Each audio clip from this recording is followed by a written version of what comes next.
కీర్తనల గ్రంథం 68వ అధ్యాయము. దేవుడు లేచునుగాక, ఆయన శత్రువులు చెదరిపోవుదురుగాక, ఆయనను ద్వేషించువారు ఆయన సన్నిధి నుండి పారిపోవుదురుగాక. పొగ చెదరగొట్టబడినట్లు నీవు వారిని చెదరగొట్టుము, అగ్నికి మైనము కరుగునట్లు భక్తిహీనులు దేవుని సన్నిధికి కరిగి నశించుదురుగాక. నీతిమంతులు సంతోషించుదురుగాక, వారు దేవుని సన్నిధిని ఉల్లసించుదురుగాక, వారు మహదానందము పొందుదురుగాక.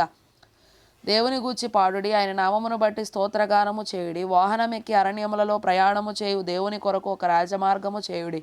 యెహోవాను ఆయన నామమును బట్టి ఆయన సన్నిధిని ప్రహర్షించుడి. తన పరిశుద్ధాలయమందుండు దేవుడు తండ్రి లేని వారికి తండ్రియు విధవరాండ్రకు న్యాయకర్తయునై ఉన్నాడు. దేవుడు ఏకాంగులను సంసారులుగా చేయువాడు.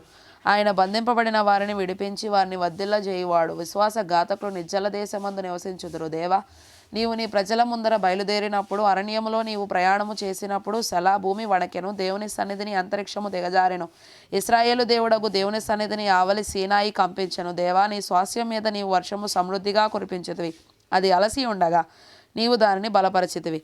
నీ సమూహము దానిలో నివసించును. దేవా, నీ అనుగ్రహము చేత దీనులకు సదుపాయము కలుగజేసితివి. ప్రభువు మాట సెలవిచ్చుచున్నాడు, దానిని ప్రకటించు స్త్రీలు గొప్ప సైన్యముగా ఉన్నారు. సేనల రాజులు పారిపోయెదరు. ఎంట నిలిచినది దోపుడు సొమ్ము పంచుకొనును. గొర్రెల దొడ్ల మధ్యను మీరు పండుకొనగా గువ్వల రెక్కలు వెండితో కప్పబడినట్లున్నది. వాటి ఈకెల రెక్కలు పచ్చని బంగారుతో కప్పబడినట్టున్నది. సర్వశక్తుడు అక్కడ రాజులను చెదరగొట్టినప్పుడు సల్మోను మీద హిమము కురిసినట్లాయెను. బాషాను పర్వతము దేవపర్వతము, బాషాను పర్వతము శిఖరములు గల పర్వతము.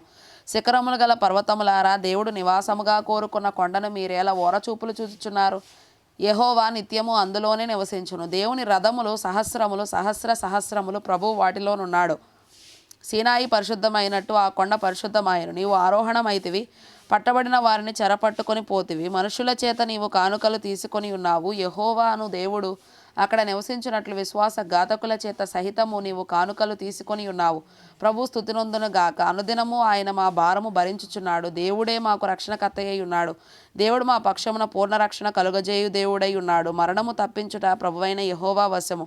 దేవుడు నిశ్చయముగా తన శత్రువుల తలలు పగులగొట్టును. మానక దోషములు చేయు వారి వెంట్రుకలు గల నడినెత్తిని ఆయన పగులగొట్టును. ప్రభు సెలవిచ్చినదేమనగా, నేను బాషానులో నుండి వారిని రప్పించెదను, అగాధ సముద్రములలో నుండి వారిని రప్పించెదను. వారి రక్తములో నీవు నీ పాదము ముంచుదువు. నీ శత్రువులు నీ కుక్కల నాలుకలకు భాగమగుదురు.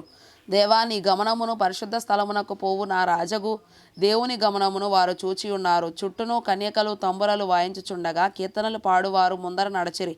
తంతివాద్యములు వాయించువారు వెనుక వచ్చెదరు. సమాజములలో దేవుని స్తుతించుడి. ఇశ్రాయేలులో నుండి ఉద్భవించిన వారులారా, ప్రభువును స్తుతించుడి.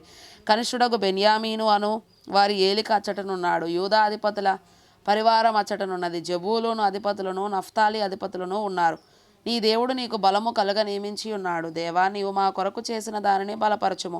యెరూషలేములోని నీ ఆలయమును బట్టి రాజులు నీ యొద్దకు కానుకలు తెచ్చెదరు. రెల్లులోని మృగమును, ఆబోతుల గుంపును, దూడల వంటి జనములను లొంగి వెండి కడ్డీలను తెచ్చినట్లుగా వాటిని గద్దింపుము. కలహప్రియులను ఆయన చెదరగొట్టి ఉన్నాడు. ఐగుప్తులో నుండి ప్రధానులు వచ్చెదరు. కూషీయులు దేవుని తట్టు తమ చేతులు చాచుకొని పరుగెత్తి వచ్చెదరు. భూరాజ్యములారా, దేవుని గూర్చి పాడుడి, ప్రభువును కీర్తించుడి. సెలా. అనాదిగానున్న